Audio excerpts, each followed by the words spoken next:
The number you have reached, 911, has been changed to a non-published number.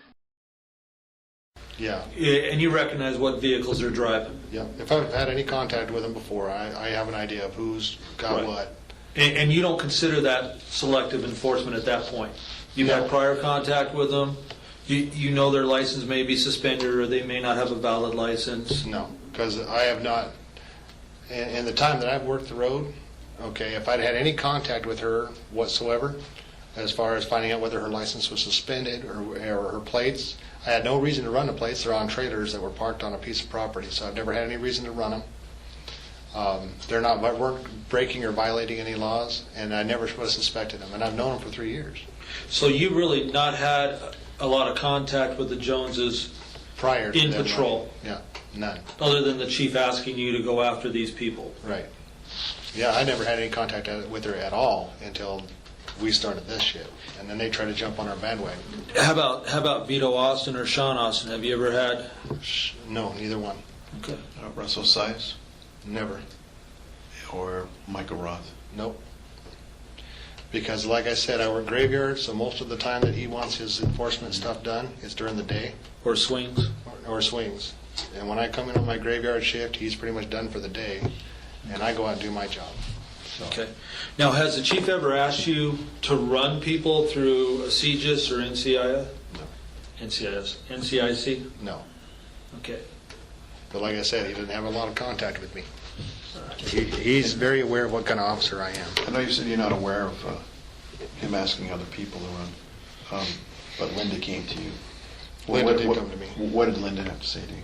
Linda came to me when we did this deal, and I was explaining to them at the time, look, you guys, this is kind of, this is getting out of hand, and they were saying, well, we need to go to DPS, we need to get this into a criminal deal. And I says, you know what, except for the few misdemeanors that we know of, which the town is going to put a different spin on, we don't have anything on him other than the personnel policy violations and how he treats us like crap. All we have really is a vote of no confidence. At that time, Linda looked at me and says, no, we don't. And she goes, when they were doing the election, he ran approximately these 10 people 258 times through the NCIC. And actually got Michael Roth put on the FBI watch list. And the whole 9 yards, she goes, which was a violation. So Linda's telling you this personally? Yes. And she's saying that the chief came and asked her to run the person 258 times they were in. Did she ever say why the chief? To try to give a reason? No, she did not ever say. But we knew that the reason is because he's trying to stop these people from being eligible to hold office here in this town, find anything at all. And how do you know that? We know the chief. We've known the man for 6 years. So there's a pattern. There's a pattern. Okay. All these people that you're talking about, all of them were running for election at the time. Russell Sias, Chance Hamilton, Jennifer Jones. And this was in 2010? Mm-hmm. So, and like I said, when we turned this over to the council members, the council member Barbara Cowell told me, this isn't the chief's fault. He was told by people like Machine Gun Joe, Winslow, and Jerry Lucasen, go after them, go get them. So that's why he did the CGIS violations, was because he was told to by the council. So what she's trying to tell me. But technically, he didn't do any CGIS violations. He had Linda do it. Her talk number comes up. Yeah. She's the only one that's CGIS qualified at that department. So he has to go through her. So the chief's he's not certified to do that then? He has to order her to do it. In your letter, it says, during the recall election, Sergeant Frausto acting under orders from the chief. Who did you hear that from? Pardon?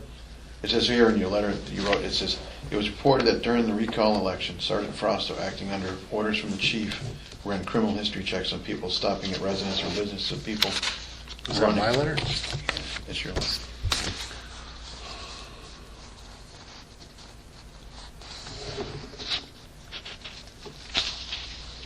Do you know who may have said that to you? Yes. Actually, when we were talking all together, Ponce, Linda, and myself, they said that Sergeant Frosto, Officer Garcia, different people were stopping people that, and this is before I knew about the 258 violations where she was running them through the NCIC. This was actually referring to the CJIS violations. They were stopping people, everyone that was going to those properties. They were making traffic stops on. You can get on dispatch logs, and because I was told by Jade Jones, she sat there one day where she listened to Garcia stop 7 people within, or a lot of people within 7 minutes. No violations. They just ran the information, let them go. They never gave a citation, nobody. They just checked everybody that went to the property. So Jennifer Jones reported that to you? Mm-hmm. Wait, did she have a scanner? Yes. Okay. So she heard it over the scanner. She heard it over the as scanner. far as Garcia. Do you know when that was? That was during the election in 2010. So that was, I think it was everybody going to Russell Sias's place or Chance Hamilton's place. I think she said Crawford's RV. They were stopping everybody going into Crawford's. So who does the chief use as far as officers to do this kind of stuff? Because obviously, it used to be Alex and Rodriguez, Alex Rubalcaba and Felipe Rodriguez. Lately, it's been Officer Garcia. Sergeant Frosto's had to do a lot of the dirty work, and Officer Schultz when he got back from the military. But Officer Schultz questions a bunch of stuff, so he tends to use mostly Garcia, and now we just hired a new guy, Patterson, who does pretty much whatever he's saying. But so Patterson, Frosto, and Garcia? Mm-hmm. Yeah. Now, have you ever run anybody through a CJIS for other than law enforcement purposes? No. Okay. So you've never done the chief's bidding? Never. As far as making traffic stops? I have never done the chief's bidding as far as anybody he asked me to stop or run through a CJIS or anything. And the only time I've ever run through the CJIS is on a legitimate traffic stop that I'm going to make, or if I'm going to check somebody out because I recognize somebody that should be have a warrant, then I'll run that person, and I'll do my traffic stops and do my investigations. So that's the only time I've ever done it is for my own job that I'm doing myself. So that's the only time. The only other time I've run is if I've got a report from dispatch or DPS calls me up and said, hey, this vehicle has passed me 85 miles an hour. I think this is what the plate is. Then I'll be following that vehicle I think matches it, and I see a plate and I think might be the one, I'll run that plate. If it's the wrong plate, it's the wrong plate. That's the only time I've ever Right. But I mean, it's legit law enforcement always purpose. legit. I've never done anything to violate that deal. And the fact that the chief has asked you in the past to run certain people or make certain traffic stops, Right. that's either, what is his reasoning behind that, do you think? I felt at the time it was selective enforcement because he was trying to get as much on them as they could to keep them from ever running in office. So And to personal shut them reasons up. at that point? Personal reasons only, on behalf of the city council. So that's my reasoning, that was my understanding at the time. And just to get this right, those people that we mentioned to you, you never had Linda run any of those people for any reason? Never. Okay. And how do you normally run people? I Through call it dispatch? You either call or on the radio? I have never asked Linda ever to run anybody. I call dispatch and I run the license plate. I run my driver's license information through dispatch. Everything is recorded that I've ever done. And your department doesn't have MDCs or computers in their cars as far as... Nope. It has the ability to do that. Everything has to go through dispatch. And that is La Paz County? Yep. And if I've had to call in on a phone because I didn't want to be overheard on the radio or on a scanner, I call on the recorded line so that they can record the Directly conversation. to dispatch? Yep. But never have I ever had to go to Linda and say, I need a criminal history for this person. I've never had to do that. And I never have. So I never actually put in a request to do that until I started for the task force to start doing that stuff for targets that we were looking at for narcotics. Right. Other than that, I never ever actually even filled out one of those forms to turn somebody in for a CJIS and an NCIC check. So for me, it's all a science. I have no idea. I know how to do my job, which is pick up the radio, call the information in. Dispatch gives me what information I need to know, or they feel like I need to know, and I go with what they tell me. So, and if the chief had ever asked me to do something I didn't believe in, I told him no, and he knows that. I don't think it's why he's ever really asked me to do more. So is it safe to say that the chief knows who will do Yes. his bidding and who will not? Yes, he knows who will not question it and do whatever he says, and he knows those where he can threaten and say, you're going to do it because I told you to, because otherwise, you know. Now, you've been on for 6 years or so. Mm-hmm. Have you seen a change from, as far as the chief, from when you first came on to, Yes. when did that change When the begin? town manager quit, Dan Fields quit, and this new town manager came on. Okay, and prior to the change, was the chief actually involved in politics at that point, or did is that when the change began? He was involved, but he was involved through Dan Fields, the town manager. He wasn't all up in your face about it kind of deal. He wasn't spending, he would still come to the council meetings and different things like that, but he was still kind of focused on what we were doing. We still had a little bit of faith and trust in him. I'm sorry. We felt like he was an idiot, as far as cop work goes. As a politician and as a talker, he can tell you anything. He can sit there and tell me something that I know damn well isn't true, and put a spin on it to where I walk out of there wondering if I'm right. And he's done that to me many times. So he's a good talker. But he knows absolutely nothing about law enforcement. So from what I'm understanding what you just said, he's a better politician than he is a police chief? Hell yes. Or a police officer? Hell yes. Okay. So when Dan Fields left, they promoted Alex Taft to town manager. And she's this little tiny frail thing, and Barbara Kell told me the same thing. Well, when Alex Taft first got hired, she needed a lot of help. And she turned to the chief of police for that kind of help. And we had reasons, suspicions, and all kinds of crap. I had townspeople coming up telling me they were parked out there in front of the post office kissing each other in the back of his patrol car, different shit like that. Nothing that nobody would ever sign or put forward. And you're referring to the town manager, Alex? Yeah. And the chief? Yes. Chief Gilbert? Right. There was rumors floating all over the place they were having an affair. Okay. Same as with the chick that he told Villafaña not to arrest for the warrant for, was that they were also having an affair. He was having an affair with her too. So, Dina Blythe. Most of the crap is just rumors. Some of the people I heard it from, pretty upstanding citizens, but it's still an unsubstantiated rumor. However, when you start seeing things like gifts of jewelry being left for the town manager after the hours are closed, we used to come over here and do business checks because of Bill Moore. They thought he was stealing paperwork from the deal to find evidence against whatever. I don't know. But I do know that we were required at that point to do a check where we had to come in here and actually sign a log, say we were being here at this time, and then go out. Sometime right during the 2010 election, and I believe it was after Christmas, which is what made it so weird, I entered the deal right around 5:50. The building that we're in now? Yeah, the building we're in now, to do a check. There were still some people here. I did a quick deal, walk around to see who was still here, and left. I came back later that night to sign in on my log to say that I had been there because it was required per shift that we assign at least once. So while I was there, I called Eddie. Today I got a package hanging from the town manager's door. So it didn't look like a gift package, but I went over there to go check it out, and there was a card, and the card was from the chief of police to her, and it was a gift of jewelry. And then for us, that's pretty weird. You don't really give gifts of jewelry to your boss. That's not, I don't know. I don't think ethically that's right.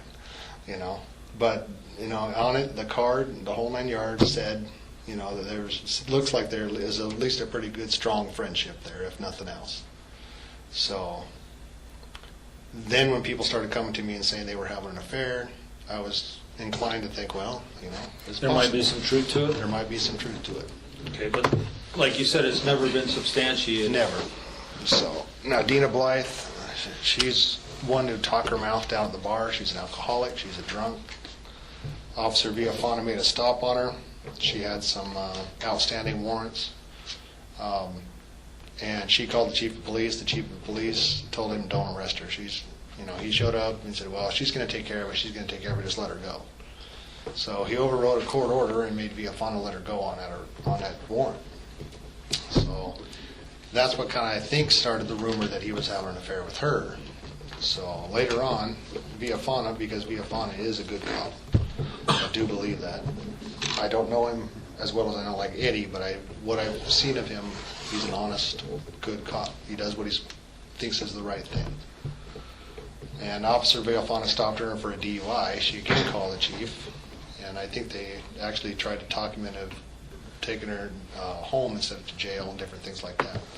Officer Villafana kind of bucked him on that deal. He still charged her. And the chief then had been overheard talking in the office, I believe, by Sergeant Ponce, where he was going to Dina on the phone, saying, well, I think we can get this all dropped. So, these are just little things like that to make people think. But for us, from a law enforcement perspective, it doesn't matter. Number one, it was a court order. Number two, she was DUI. It doesn't matter if she's your best friend in the whole entire world.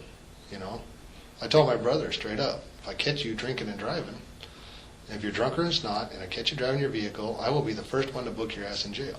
I will not take you home, even though you're my brother, because you should know better. Your brother's a cop. You know what I do. Mm-hmm. I will be the first one that will make sure you get booked into jail and have to bail out. It's one of those things. As a cop, your friends and your family got to understand, that kind of situation. You don't help them out. And then you chew them out for putting you in that position. Yeah. Yep. Okay. Are there any other issues you wish to address which weren't previously discussed in this interview? Let's see here. Let me go over this real quick just to make sure.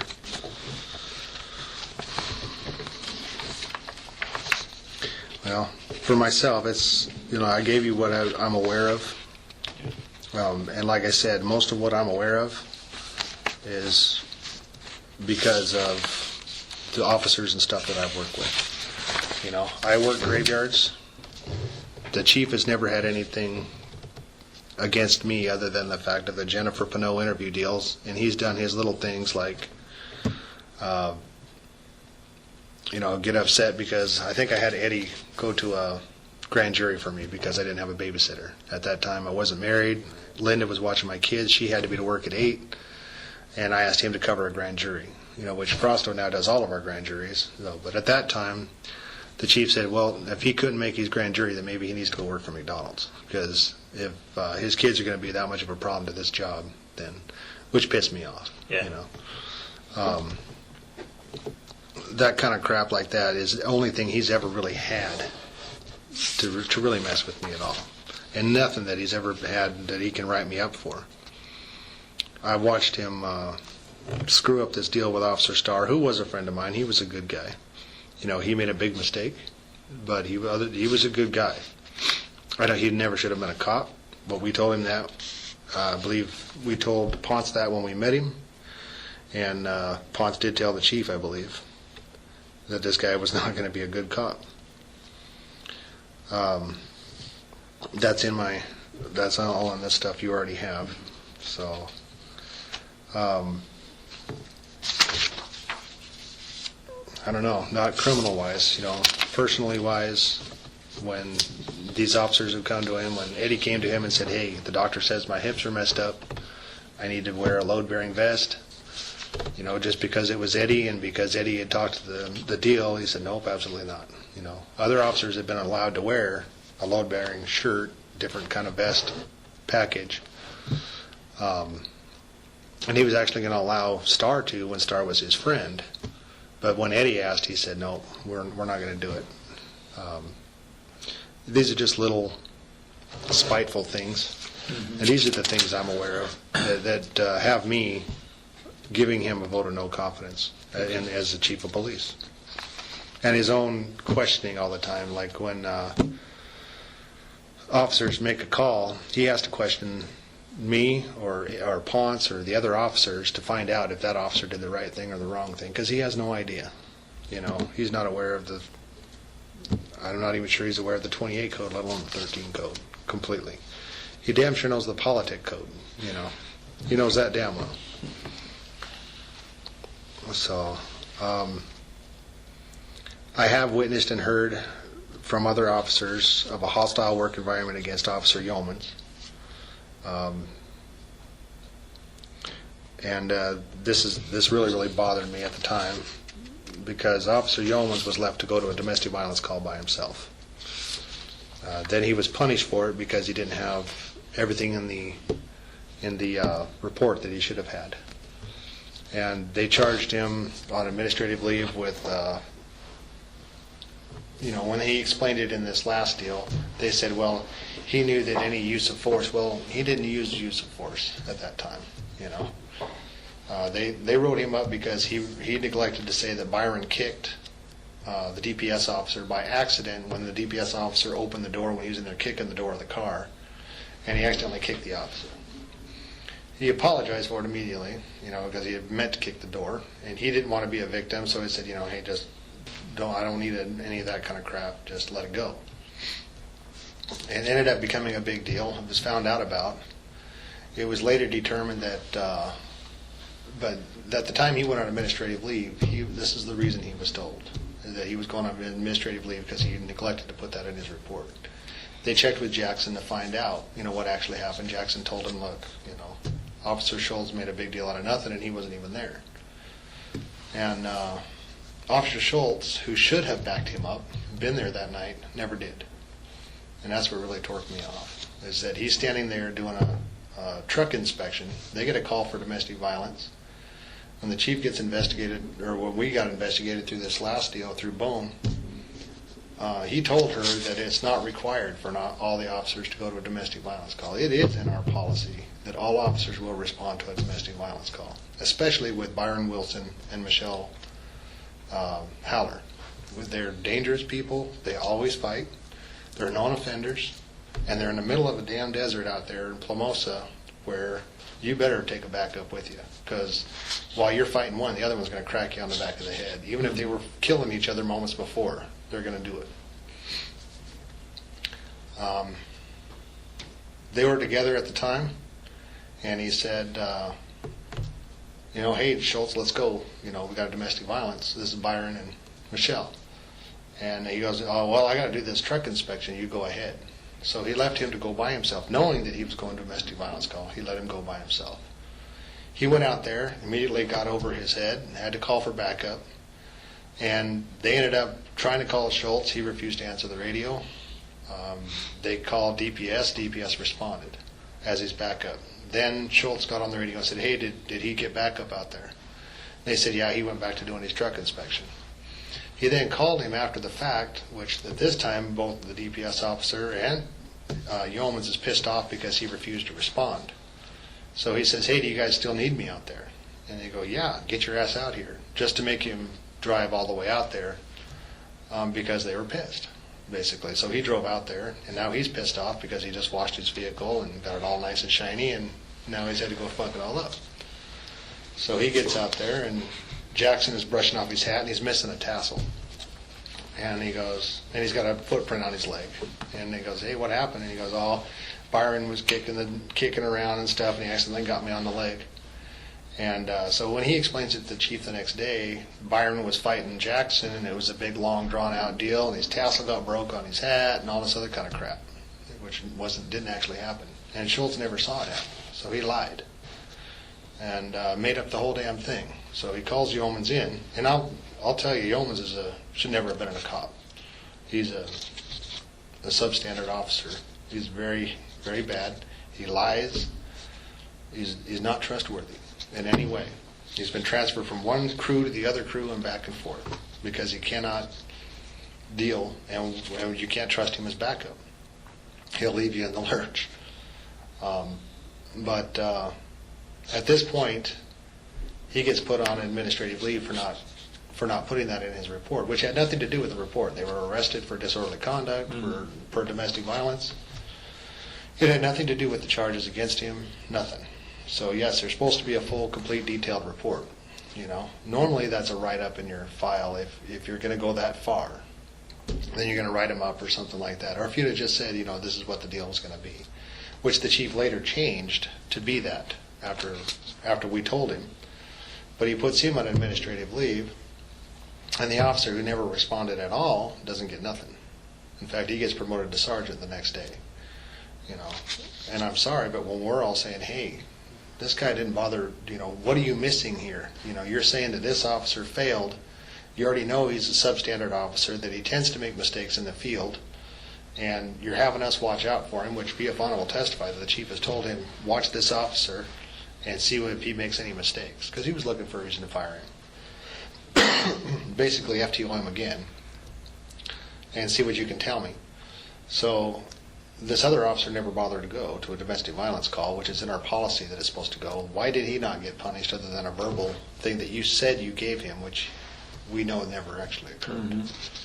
So for us, this is a bigger thing to me than anything that the criminal stuff that I haven't personally witnessed, just heard about. Because this is putting one officer against another officer and different things like this. You know, it's just not right. Ethically, it's not right. If you're going to put one on administrative leave, you should have put both officers on administrative leave to make it fair. Then investigated the entire case, found out who was telling what. You know, Officer Schultz lied during the time we talked to the chief about something he never saw. He never got punished for it whatsoever. Yes, he only got 3 days. It was paid. He got back. He did lie during the investigation and said he wasn't paid. I don't know why. But it doesn't change the fact that at that time, the chief reacted without even, and then he reacted in such a way as to put one officer so much above the other officer. Yeah. And we knew that the other officer was more in the wrong for not responding at all. So that was where we had a problem. It's a small department. We have to rely on who we got. Right. You know, and sometimes if all you got is Officer Schultz, you at least want him to be there. Mm-hmm. You know, to not go at all to a hot call and not even get a written reprimand in his file, nothing. I mean, that's just like a slap in the face. You know, when you find out that another officer, for neglecting to put in something that had nothing to do with his report, technically, and he could have wrote a supplement. He could have done anything. He could have been disciplined with a written reprimand. You know, and if you're just going to find a reason to fire him, just fire him. You know, use that as your reason to fire him, but don't play games like that. You know, for us it was just wrong.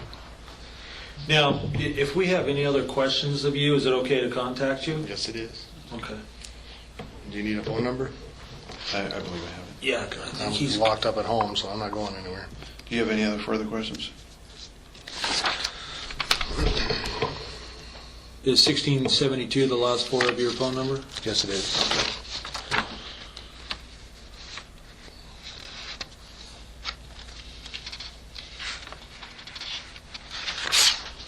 Yeah, most of what I've heard has come from other officers. Okay. And I'll admit that, but no, I'm good. I think if you guys have worked with officers, then you know who you can trust and who you can't trust. You know what I mean? You know who would lie to you and who wouldn't lie to you. It is 11:45, and I'm going to end the interview.